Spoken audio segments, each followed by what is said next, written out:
Hello everyone, welcome to my channel Bhavani teacher. ఈరోజు నేను చూడండి ఎగ్స్ కర్రీ చేస్తున్నాను. ఫస్ట్ మనం వీటిని ఉడికించుకోవాలి.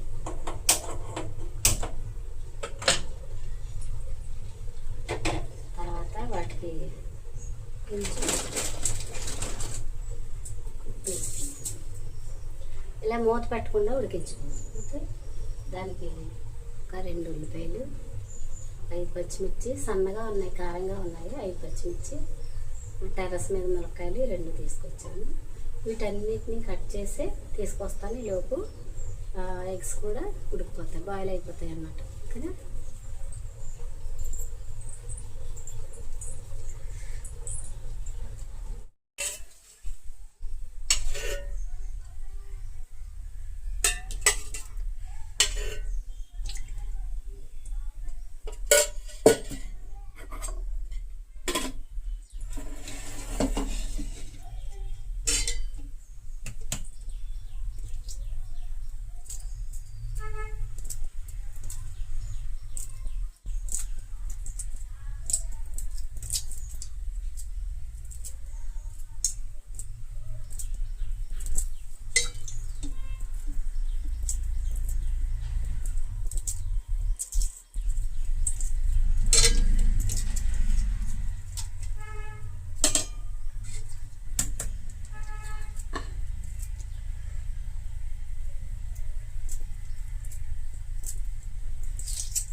మనం ఎగ్స్ వేయించుకునేటప్పుడు ఎప్పుడు కూడా ఫస్ట్ కొంచెం పసుపు వేసుకోవాలి.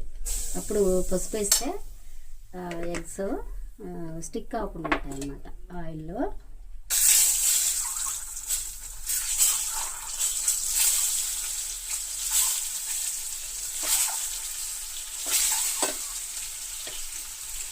చూడండి, మునక్కాయలు, ఉల్లిపాయలు, పచ్చిమిర్చి కట్ చేసి ఉంచాను.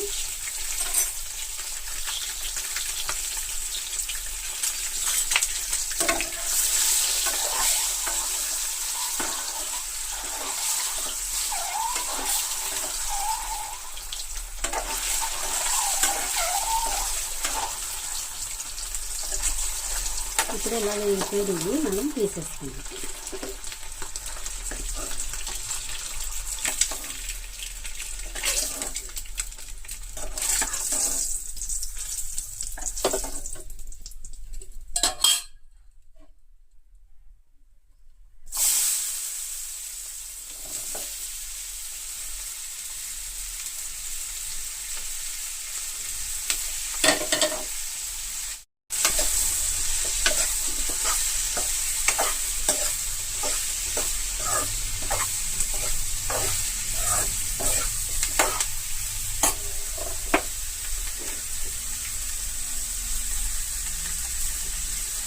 కర్రీకి సరిపడా వేస్తున్నాను.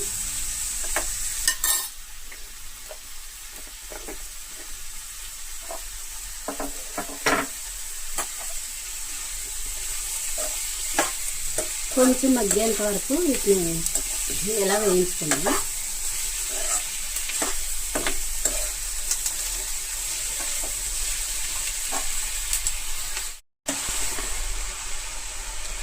ఒక్క ఘాటు పెడితే చాలు. మనం ఉప్పు కారం అన్నీ లోపలికి వెళ్ళటానికి ఒకే ఒక్క ఘాటు పెట్టుకుంటే సరిపోతుంది.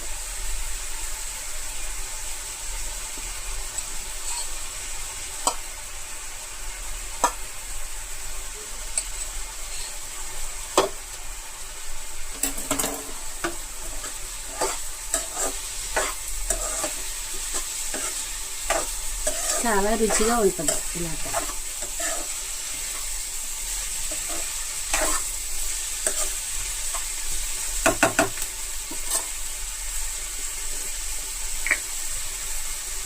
కర్రీకి సరిపడా కారం కూడా వేసేసుకుందాం.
ఇంకా పూర్తిగా ఎగిరే వరకు ఉంచుదాం. ఓకేనా?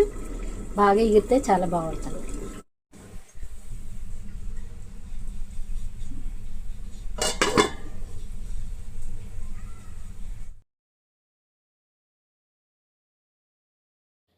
చివరిగా 2 ములక్కాయలు ఉన్నాయి, తయారైపోయినాయి. ఇవి తీసుకెళ్ళి నేను గుడ్లు ములక్కాయ ఎగిరేద్దామని ఇప్పుడు హార్వెస్ట్ చేస్తున్నాను అనమాట. ఇదేమో పెద్ద కాయ, అయితే అటు పక్క ఇంకొక చిన్న కాయ ఉంది. సరే ఆ ఒకటే మిగల్చడం ఎందుకని ఈ 2 హార్వెస్ట్ చేసేసాను. కిందకి తీసుకెళ్ళి నేను గుడ్లు వేసి కర్రీ చేస్తాను. ఓకేనా? కాయ ఒకటి పెద్ద కాయ వచ్చినాయి, 2 ఎగ్స్ వేసి ఎగిరేద్దామని చేసిన ఇసుక కంపోస్ట్ మట్టి కలిపి ప్రతి మొక్క దగ్గర వేసాను. చూడండి, ఇలా ప్రతి మొక్క దగ్గర, సీతాఫలాల దగ్గర, అన్నిటి దగ్గర వేసాను. అందుకే సీతాఫలాలు పూలు వస్తున్నాయి కదా, ఈ టైంలో దీనికి కాస్త బలం ఇస్తే బాగుంటుంది అనేసి ఒక నిమ్మకాయ హార్వెస్ట్ చేస్తున్నాను. మెత్తగా అయింది ఇది.